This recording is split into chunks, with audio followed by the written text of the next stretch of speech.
పిల్లలు ఈరోజు ఒక చిన్న కథ. అది అమాయకుల జాబితా. కథ పేరు.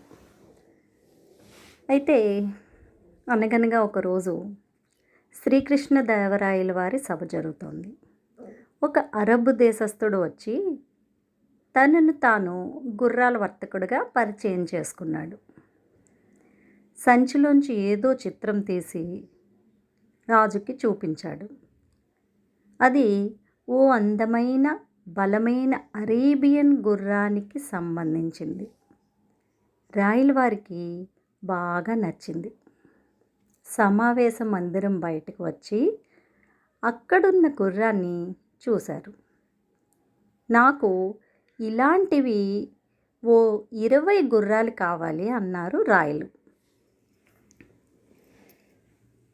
అప్పుడు దానికి 50,000 బంగారు నాణాలు అవుతాయి మహారాజా. ముందు మీరు 10,000 బంగారు నాణాలు ఇవ్వండి. 3 రోజుల్లో గుర్రాలను మీకు అందించి మిగతా సొమ్ము తీసుకుంటాను అన్నాడు ఆ వర్తకుడు.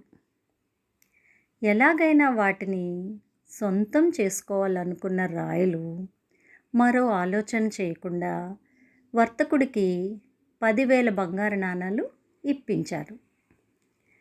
10 రోజులు గడిచాక ఓ రోజు రాయల వారికి గుర్రం సకిలింపు వినిపించింది.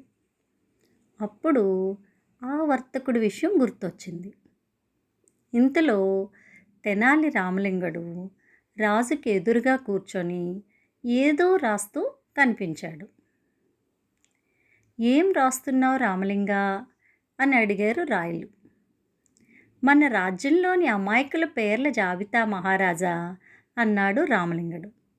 ఏది నాకోసారి చూపించు అంటూ తన చేతిలోని పత్రాన్ని తీసుకొని చూశారు.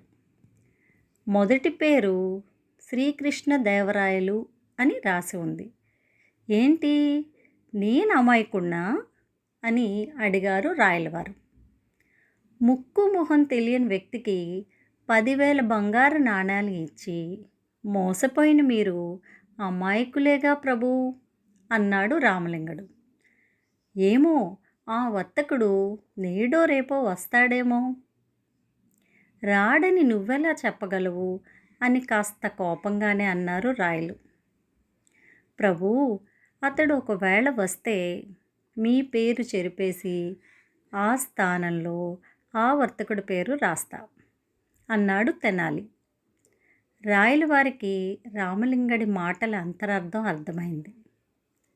నిజంగానే నేను కాస్త తొందరపాటుతో వ్యవహరించాను.